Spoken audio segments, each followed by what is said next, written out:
A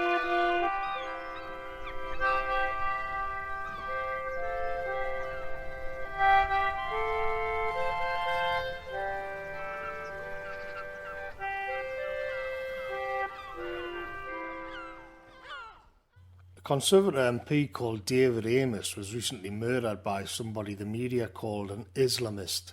This kind of thing isn't new to British people, and because we're a people who've been artificially divided against ourselves, the various factions created by the artificial divides all went silent when news of the murder broke. What passed through the minds of everyone engaged in the politics and discourse was the recognition that a terrible event had happened, that it was a tragedy, but also that their political and cultural faction would be affected by it. The question and the reason for their hesitancy was that few hours which passed before they knew the identity and the motives of the killer. A politician has been murdered in a church. This is going to have consequences. The priority then is finding out which faction is about to take the hit, all sides hoping that it isn't theirs. Thousands of social media influencers on the edge of their seats, like the time King Joffrey died in Game of Thrones when he was poisoned. Who did it and why? Whoever did it is going to be hunted, and we have to hope it isn't us. When we eventually did get the big reveal, the identity of the killer meant it was the liberal or establishment side of the divide which would seem to be expected to take the blame, and the more right-leaning populists who could breathe a sigh of relief, that to a certain degree they'd been vindicated in their opinions, and the politically correct types who call them gammon would have to take the loss. But this isn't actually what happened. Instead, the politicians and then the liberal social media influencers decided that the real issue wasn't what, let's say, the angle that the populists wanted to take at all. The real problem was the general hatred being dished out to politicians online, and that issue quickly shed its skin and became about online abuse in general, especially against women. And given that the populist side of the equation are more prone to using anonymous accounts, this means that they are now set to take the loss, and not the liberals or the establishment in general. The system elites themselves also seem very keen on digital IDs, and so presumably this is what will be required to access the internet in a post-anonymous era. But what actually was the reason for David Amess's murder? What does that reveal about our country? These questions are, in the language of think tanks and applied psychology wonks, being deprioritised. The wider aims of the establishment and the media, both social and the old school variety, simply steamrolled over whatever is convenient and created their own truth to reinforce their own agendas and long-term aims. On the face of it, the slaughtering of a politician should have at least revealed something about our country, how it functions, something that would need an answer. Or to put it slightly differently, it raises questions about our country and the direction it's going in. In a healthy society, those questions would at least lead to some degree enter the common discourse so they could be worked through, not just with the hope of some sort of political solution, but as an act of catharsis for the population. There would be debates and discussion based on the events and what led to those events. People would get angry, some people would be shocked, but it would at least in some way reflect a reality based on something that actually happened. What we get instead are lies, and then narratives founded on those lies as if they were the most obvious truths that you'd have to be an idiot not to understand it. People don't like being lied to. The British feel every day that what they're being told by their masters is at best a half-truth and at worst just downright complete fabrication. But soon you'll have to be careful if you complain about it, because they're coming up with yet another lie which will result in you being worried because they'll have you. They'll know who the dissenters are after they scrap online anonymity and what makes you vulnerable. It's a lie to cover lies, and they hope will prevent lies in the future being a problem for them because people will be intimidated and nervous about calling them liars. In his extended essay, Live Not By Lies, Alexander Solzhenitsyn wrote, quote, Yes, at first it will not be fair. Someone will have to temporarily lose his job. For the young who seek to live by truth, this will at first severely complicate life, for their tests and quizzes, too, are stuffed with lies, and so choices will have to be made.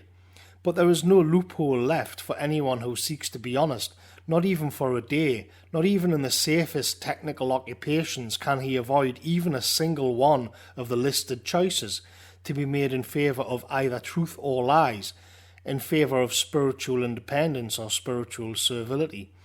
And as for him who lacks the courage to defend even his own soul, let him not brag of his progressive views, boast of his status as an academic or a recognised artist, a distinguished citizen or general. Let him say to himself plainly, I am cattle, I am a coward, I seek only warmth and to eat my fill. End quote. It goes without saying that Solzhenitsyn knew a lot about living in a system built almost entirely on lies. I'm coming to the conclusion that Britain is objectively not that far away from the level of lies told within the USSR. Lies don't need gulags and firing squads. But he's pointing out something profound here, actually a couple of things. A system of lies will gradually close off all the exits that lead to truth. It will create a list of options, of choices that the individual can adhere to. The problem is that they'll all be creations of the system, and therefore all lies. The corruption and deceit then spreads through the organs of the system like a fungus into its media and eventually engulfs the individual who dwells within it. How can the individual remain honest and truthful when they no longer even have access to the truth? Everything they cleave to simply feeds back into the system's narrative complex, reinforcing it. As Solzhenitsyn puts it, though, there will be those who benefit, who will go along with the lies for personal gain, and they will then lie to themselves as a way to justify their decisions. While sifting through the garbage on Twitter, looking to see how the influencers were reacting to the David Amos killing, I saw a tweet from Ash Sarkar, a made-for-TV left-wing firebrand. In August, she was invited onto the BBC to talk about the government's carbon reduction scheme or some such. She couldn't make it for some reason, and the BBC replaced her with Stanley Johnson, Boris Johnson's father.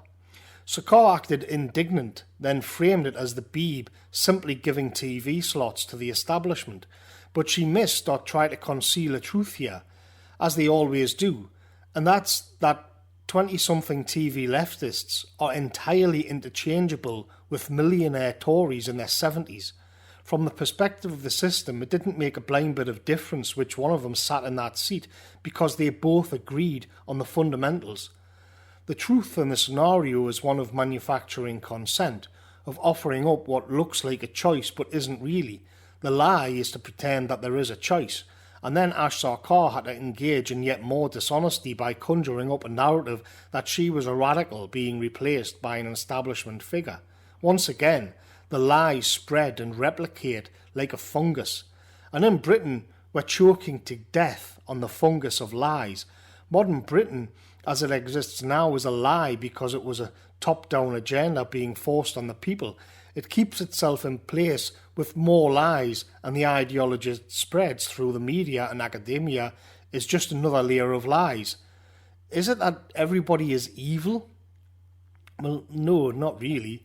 It's that their institutions are corrupt, and because these institutions create truth, which is to say the narratives and stories which inform politics and how we think about politics, they formulate their views on that, and in many cases they are given incentives to protect the narratives from scrutiny. But what this has resulted in, after years and years, is essentially a country which calls itself a liberal democracy and adopts the airs of a civilization force in the world, but which in reality is politically and intellectually barren. Owen Squealer Jones is a mainstream political commentator in this country. He gets invited onto all the top shows, newspaper columns in The Guardian, Question Time, the whole shebang. Yet his verified YouTube channel with 180,000 subscribers gets fewer views than my YouTube channel does. Owen Jones is a millionaire and I'm as poor as a church mouse. But more importantly, what does this tell us? It tells us that very few people actually choose to watch Owen Jones. Instead, they have him foisted upon them by the mainstream. In other words, our pundits are selected because they won't challenge anything, not because they will. It's AstroTurf all the way down. But more importantly for the subject of this video, what's being produced here by the system is its own truth, a synthetic, bastardized version of the public will, which has been passed through a multitude of filters and safety control mechanisms and nudge units and data crunchers and strategists, which in the end is just a way to say liars. And yet, despite all of this, everything is at the same time politicised. In Britain, we exist in this weird purgatory where you can't escape politics, but you can't change it either. It's true enough that Britain has always been corrupt. We've always been ruled over by shits who don't care about us. But in the past, and not that long ago, we were at least allowed to live in peace and let them get on with it. Now politics infests every single aspect of our lives, from the critical race theory propaganda in the local supermarket to the Netflix banners on the side of buses. These are the truths that we have to live by. Like a cuckoo in the nest, it pushes our own authentic and lived truth out to die on the ground below. And so a new reality is constructed. And this new reality is contingent on what the regime of lies and corruption finds useful or not. The net result of all of this is a population who wanders around either in a hysterical fit of induced frenzy or complete apathy or frustration. And it's the apathy that I see in the real world among friends, family and neighbours. In an age in which truth seems to change daily, people become exhausted trying to keep up with what it is they're supposed to believe or which side they're supposed to take. Nobody even seems to know or care who the main politicians are who run the country, because we all know it doesn't really matter. There seems to be a pulling back going on at the moment, a pulling back from the political arena by normal people. And who can blame them? I'm less political now than what I was a few years ago, because what's the point? In the face of a culture which is saturated in inane political slogans and messaging coming in at you through every medium and form, every advert and every algorithm, it seems like people start to look for ways to just shut it all out. People like to talk about waking up the normies.